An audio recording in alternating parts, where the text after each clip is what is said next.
Chapter 24. The SWAT Team. Tesla 2006 to 2008. Roadster costs. Designing a car is easy, Musk often said. The difficult part is manufacturing it. After the prototype of the Roadster was unveiled in July 2006, the hard part began. The target cost of the Roadster had originally been about $50,000. But then came Musk's design changes as well as massive problems finding the right transmission system.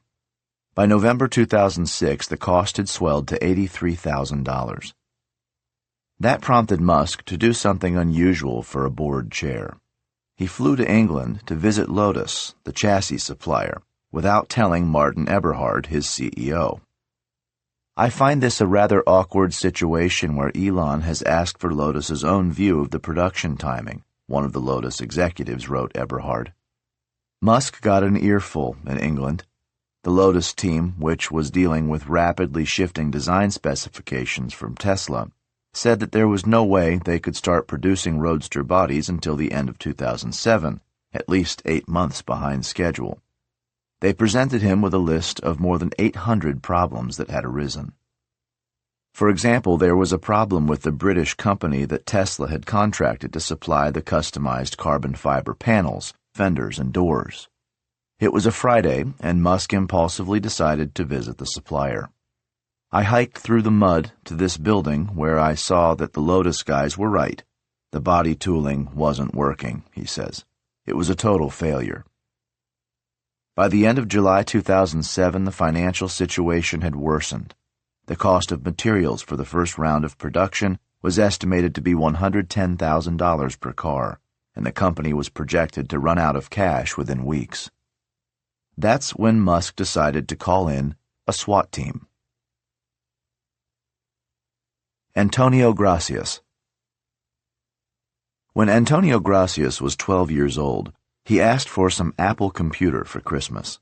Not the computer itself, he already had an early Apple II. He wanted the company's stock.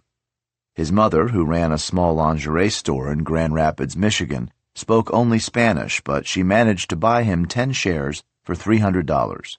He still owns them. They are now worth about $490,000. Among his first business ventures while a student at Georgetown University was buying condoms in bulk and shipping them to a friend in Russia to sell. That ended up not working well, so he had a huge inventory of condoms in his dorm room. He put them in matchboxes, sold advertising on the boxes, and distributed them at bars and fraternities. He got a job at Goldman Sachs in New York, but quit to go to the University of Chicago Law School.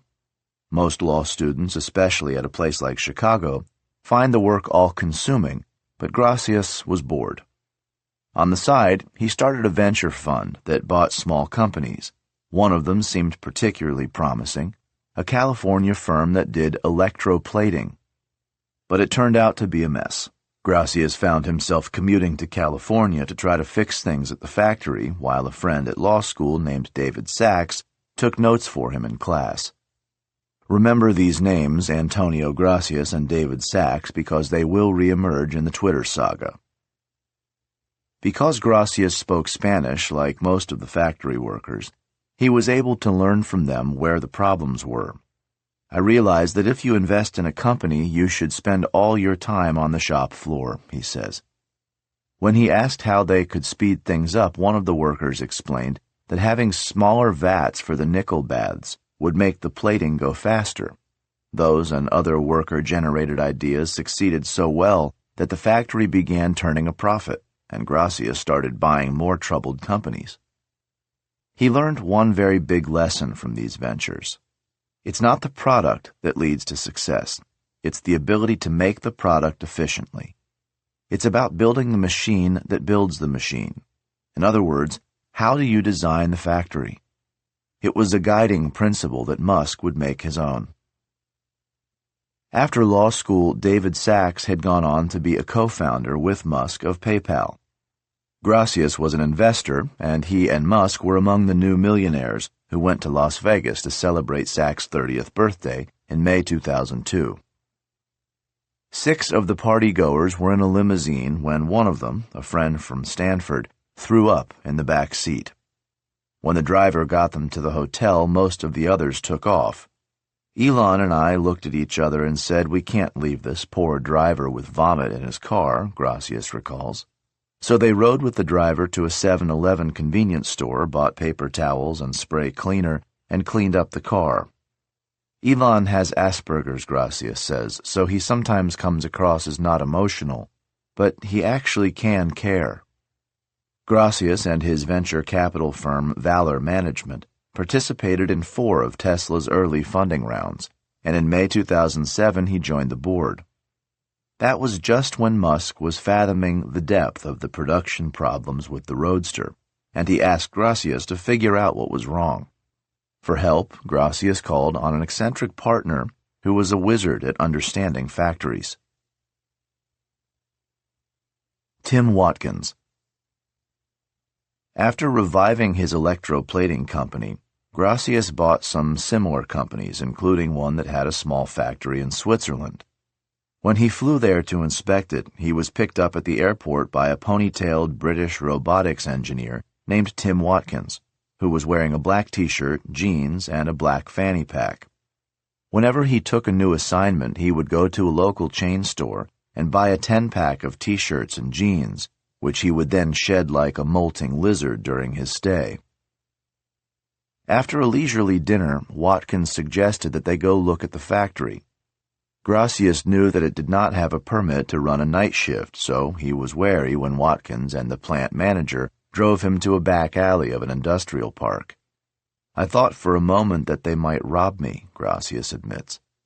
Watkins, with a flair for drama, threw open the back door. The lights were out and it was pitch black, but there were sounds of high-speed stamping machines working. When Watkins turned on the lights, Gracias realized that they were working on their own, with no workers on the premises.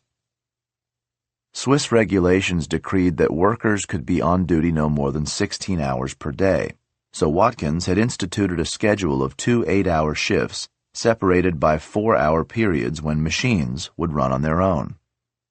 He had devised a formula that predicted when every part of the process would need human intervention. "We could get 24 hours of production for 16 hours of labor each day," he says. Gracias made Watkins a partner in his firm, and they became soulmates, even rooming together as they developed a shared vision of how to swoop into manufacturing companies and make them more efficient. And that's what they set out to do for Musk and Tesla in 2007. The supply chain problem. The first task was to deal with the problem involving the British supplier of the carbon fiber panels, fenders, and doors. After Musk's visit to the company, he had some heated exchanges with its managers. A few months later, they called and said they were giving up. They couldn't deal with his demands, and they were canceling their contract. As soon as Musk got the news, he called Watkins in Chicago. "I'm getting in my plane. I will pick you up in Chicago, and we'll go sort this out," he said. In England, they packed some of the machinery into the plane and flew it to France, where another company, Sotira Composites, had agreed to take on the work. Musk was worried that workers in France were not as dedicated as he was, so he gave them a pep talk. "Please don't strike or go on vacation right now, or Tesla will die," he pleaded. After a dinner at a Loire Valley chateau, he left Watkins behind to teach the French how to work with carbon fiber and make their production lines efficient. The problem with the body panels prompted Musk to worry about other parts of the supply chain, so he asked Watkins to sort out the entire system. What he found was a nightmare. The process began in Japan, where the cells for the lithium-ion batteries were made. 70 of these cells were glued together to form bricks, which were then shipped to a makeshift factory in the jungles of Thailand that once made barbecue grills. There they were assembled into a battery pack with a web of tubes as a cooling mechanism. These could not be flown by airplane, so they were shipped by boat to England and driven to the Lotus factory, where they were assembled into the Roadster chassis. The body panels came from the new supplier in France.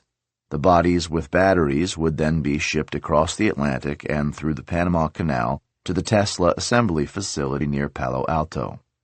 There, a team was in charge of the final assembly, including the AC propulsion motor and drivetrain. By the time the battery cells made their way into a customer's car, they had traveled around the world. This presented not just a logistics nightmare, but also a cash flow problem.